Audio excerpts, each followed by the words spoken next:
Hi guys, no, nandito po tayo sa Lolo Claros. Dito po kami kumakain ng mga ka-medrep ko dati nung medrep ako. So dito yung kalasa-kalasa ng Max. Kasi dito daw siya, nag-work daw siya kasi sa Max. Kaya yung Lolo Claros, parang Max yung lasa. So titikman natin kung totoo ba. So pakita mo, Lolo Claros. So pasok na tayo. Ayan guys, papasok na po tayo sa Lolo Claros. No, titignan po natin yung loob. Meron po silang branch sa Maragondon tsaka dito. No, actually marami nagpa-franchise nito pero hindi pinapayagan mag-franchise ng may-ari. So ito yung loob. So yan.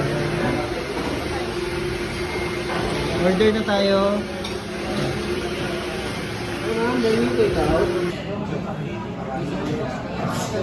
So yun po ang mga menu nila. Parang Max talaga. So yan. So may mga S1 plater din sila. Whole fried chicken din. Ito yan po no guys no, kahit po sa preparation parang Max talaga siya. So yan. So yan. So yan, papatikim natin sa kanya. Siya ang huhusga kung anong lasa dito sa Lolo Claros. So tikman mo yung chicken niya. Malambot yung chicken. Tikman mo na yung chicken. Parang atong sa Max. Tikman mo muna syempre.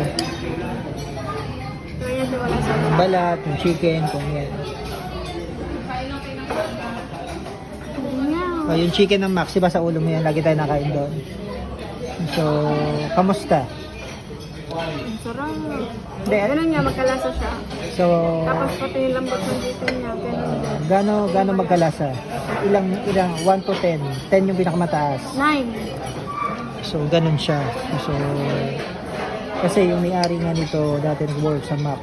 Kaya ganun. So, dito talaga kumakain yung kaya lagi siyang puno.